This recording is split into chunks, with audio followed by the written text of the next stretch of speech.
play boogie woogie piano when I was about 9 years old, and that changed everything.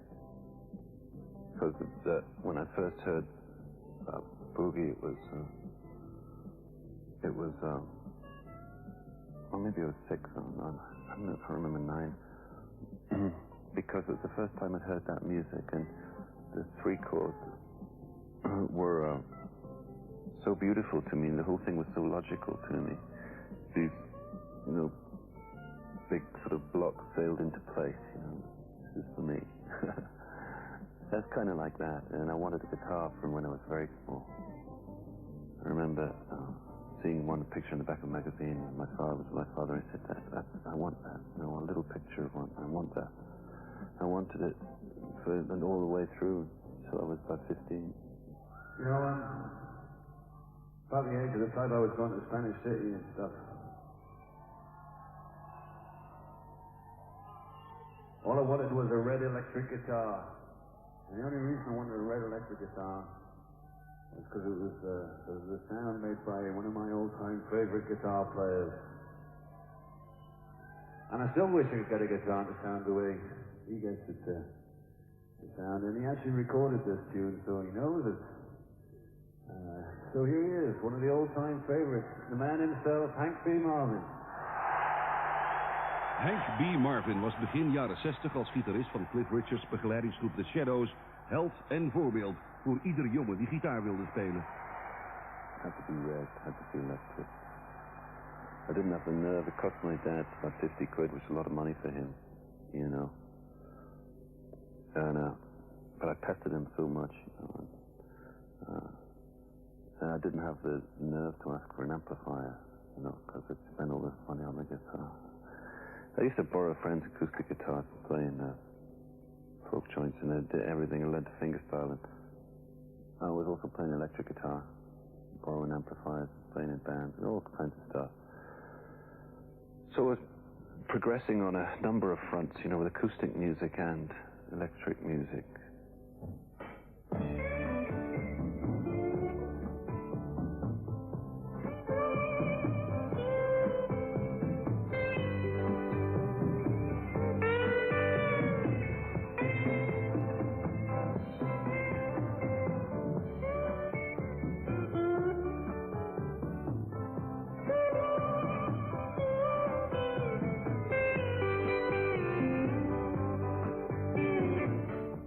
B.B. King when I was 15 or 16, and I already had my guitar, and I went to a friend's place who he also played, and he had B.B. King live at the Regal, and it was a revelation to me to relate. There's a triangle between the voice, the guitar, and the audience, and there's a real drama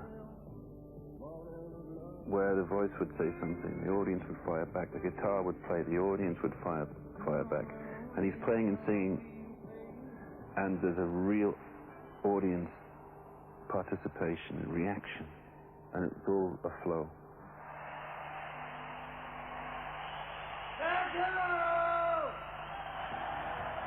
Well, I heard James Burton. A friend's house had his big sister had a record playing, it was jiving around, and I was listening to her Ricky Nelson records, and James Burton was playing on there, things like Just a Little Too Much, and Hello Mary Lou, and stuff like that, and Elvis, and all the Scotty Moore stuff on the Elvis records, and the Everly Brothers are a very big influence, because and I didn't know then that it was Chet who was playing the electric guitar parts on all the Everly Brothers records. Buddy Holly. And the person that I admire an awful lot, very famous guitarist of Dire Straits, writes all their tunes and sings all the songs.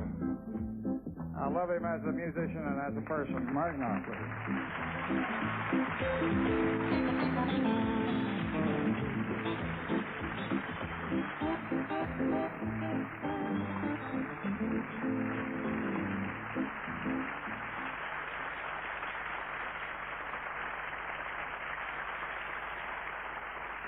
Mark, I think I know the answer to this question, but I'll ask you anyway. Would you rather play guitar or sing?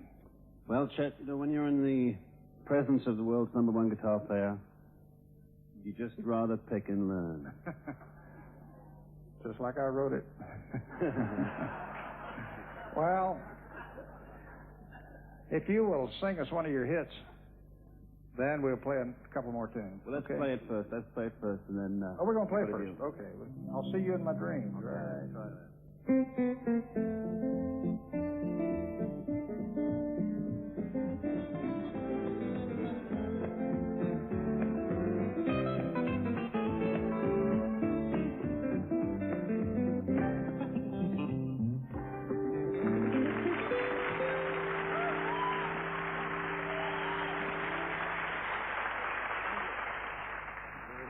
On the lyrical side, I think Bob Dylan was probably the biggest influence from his very first album.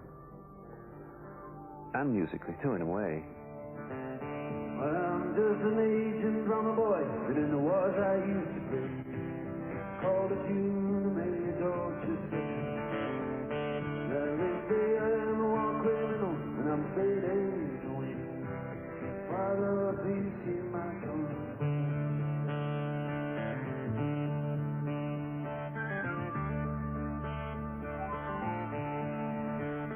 I have a legalized robbery, called it the thief. I've run with some money, I have a headlight thief. Rewritten history with my honest night crooks, invented memories. It's bad on the book, and I can still hear his laughter, and I can still hear his song.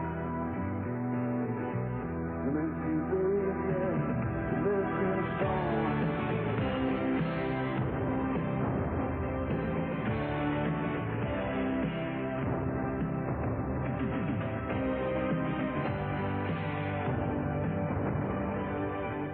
My first job really was as a newspaper reporter for the Yorkshire Evening Post in Leeds, and it was a big regional newspaper, and that was the last story that I ever did. I was leaving to go to university, and the last story on my last day, I was sitting in Leeds Town Hall wondering, because I'd been covering courts that day, and I was wondering what I was going to say to everybody, because there was going to be some presentation. They were going to give me a cigarette lighter or something, and goodbye. And I was just thinking, what am I going to say to everybody? And then the phone rang, picked it up, press room, and it was the news editor, and he said, Mark, he said, Jimmy Anderson, or whatever he's called, did you know him? He's dead, lad. And oh, God. Are you there? Yeah. Well, I'm putting you straight onto copy. Write a few words about it, you know. So I just put the phone down and I just wrote a few quick words about Jimmy, phoned it into copy,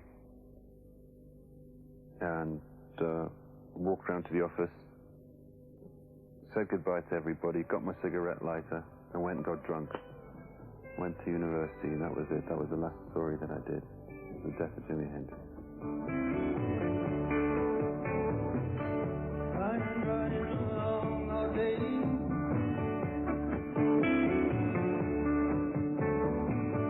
Looking away every way. Colors pass all around, sky up above.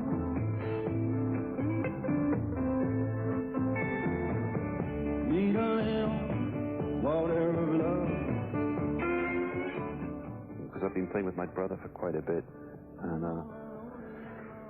doing little bits and pieces here and there, and John happened to be living in the same flat, and I just thought it was an instant band possible, and we got a drummer, and we started rehearsing, and it all worked out really well.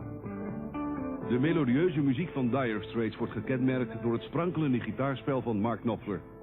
Tussen het agressieve en ruige punkgeluid vormt Dire Straits eind jaren 70 een oase van muzikaliteit. Het succes overvalt de groep, die moeite heeft zich aan de plotselinge roem aan te passen. It was very difficult in the early stages. I mean, I remember in Holland, for instance, where we became successful first. I mean, the other countries followed just weeks later, days later, really. But Holland was the very first place that we came to do a bunch of interviews in Amsterdam. And I remember I did 12 interviews or something in one day, and I just remember lying on the bed at the end of it thinking, well, I wonder if I'm going to die, you know.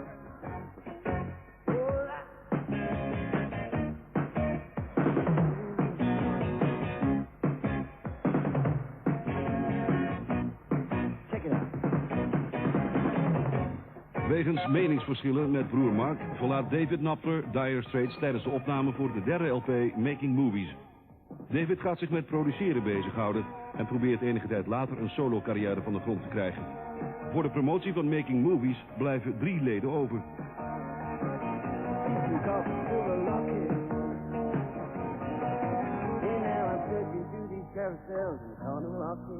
What does the name actually mean, Dire Straits? In the shit. In the shit. Well, it tends to be associated with financial. It tends to be associated with financial problems, but a desperate situation really is what it means, and that's a desperate situation in shit. Yeah. I love struck Romeo, sing the streets of fairy men, laying everybody low with a love song that he made, playing in my heart, and I forget the movie song. When you gonna realize it was just that the time was wrong, Juliet. I didn't used to get involved in videos at all, which was a big mistake. I used to think, oh yeah, man, let the filmmaker do his thing, you know. I'll do my thing, and the filmmaker. It doesn't work out that way. So by the time Money for Nothing came up, I'd sort of, I'm a very slow learner, and I thought maybe I should get more involved in videos. So I started taking more of an interest, and because there were so many things that were made, I just thought I just couldn't watch them. Yeah, I thought they were terrible. I seen a girl on a one-way corridor, down a wrong way. But has there been a moment that maybe with a new amplifier, maybe a new guitar, you suddenly got this sound that you recognize as, hey, this is my sound? Yeah, I was living on somebody's floor in London, and trying to get a band together with some people, and I was playing a cheap Japanese acoustic on the floor, and it had very light strings on, like electric guitar strings, and I knew then that the whole style thing was just coming out really, really hard. I was flying around on this guitar with my fingers, but that was the time, and I was just sitting on the floor with that thing, and I just remember thinking, geez, this is it. This is the way I play.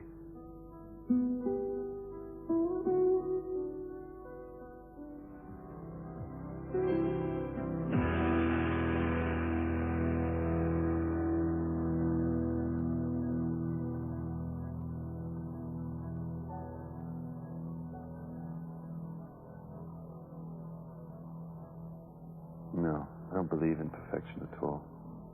I don't believe in it. And then I just do not. I might have tried once or twice with an idea about that. I can't believe in it. It doesn't work out that way at all. A lot of things, like this thing I'm just remixing is Twisting by the Pool. We recorded it in one day.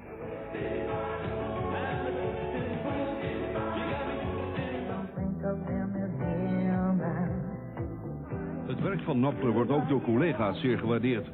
Bob Dylan vraagt Mark om zijn LP Infidels te produceren, terwijl Tina Turner een belangrijke stap in haar comeback zet aan de hand van Mark's compositie Private Dancer. I was going to do it. In fact, we demoed it for a Love Over Gold album, but it just didn't fit in with the other songs. We did it real different. I did it with brushes and And it didn't leap in octaves the way Tina did it. But I wasn't at Tina's session, but for that song at all. Some of the guys in the band went and played on it. Thank you. All right, everybody in. Everybody, rock it up. Na Love Over Gold en Alchemy verschijnt in 1985 Brothers in Arms, de zesde en laatste LP van Dire Straits. Als ambassadeurs van een nieuw product, de Compact Disc, gaat de groep een jaar lang op tournee. In 25 landen worden bij elkaar meer dan 200 concerten gegeven. Genoeg om voorlopig niet meer bij elkaar te komen.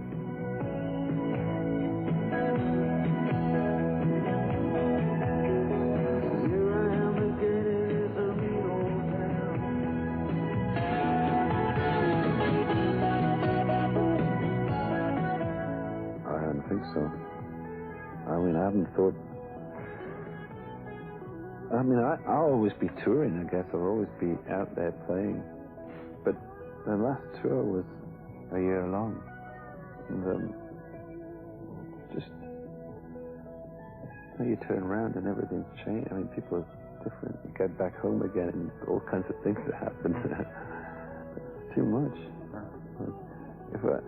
The whole thing about playing live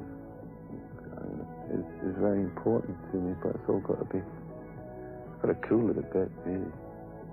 We did hundreds and hundreds of shows.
I wouldn't write a lot of songs that I've written. I wouldn't write them now, obviously. Your interests change. What you think is good changes, and a lot of the songs are just experiments, really. They're just experiments in doing a certain thing, and then you just get bored with it and you move on to something else. And hopefully you get better. I'm not sure whether you do.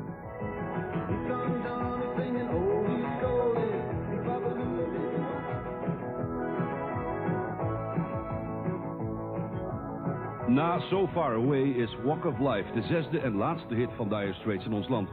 Money for Nothing levert de groep begin 86 een Grammy op voor de beste videoclip van het voorgaande jaar.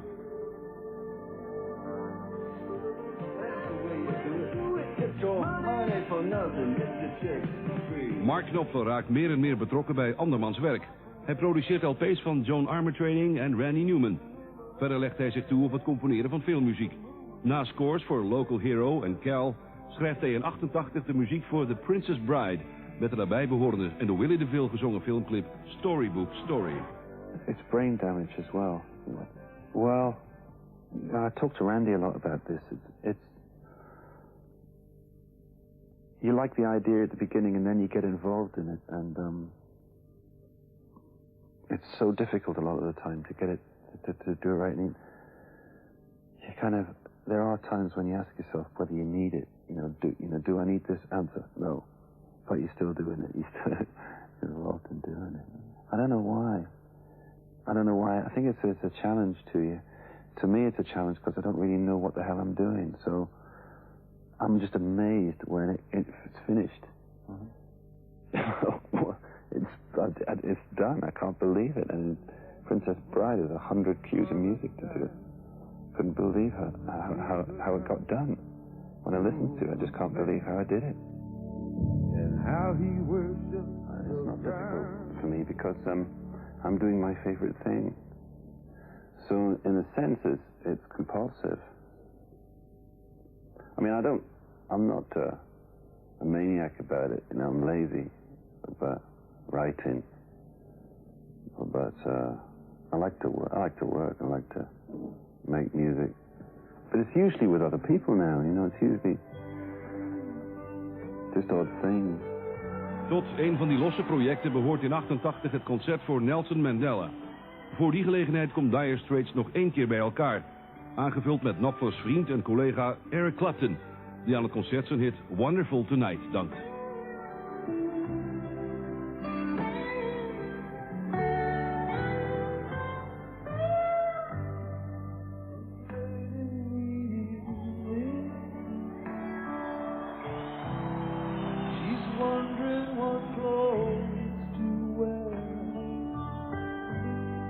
She'll put on her makeup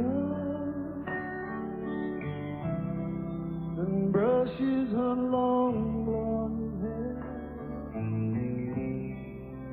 and then she'll ask me,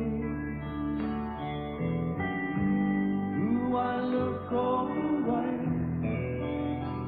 And I'll say yes, you look wonderful tonight.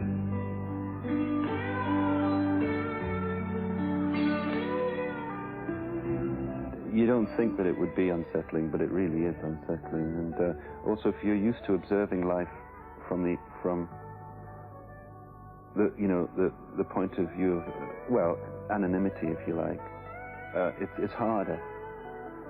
I mean, if you're getting, for instance, if you're getting a lot of your songs from just being able to walk around and be in pubs and cafes and places, it gets slightly different when you're recognized more. So your standpoint changes to a certain extent. And I don't want ever to be in a situation where I'm too separated from ordinary life, because that's where the greatness is, you know, that's where the joy of life is in ordinary life. You know, it's not in lifestyles of the rich and famous.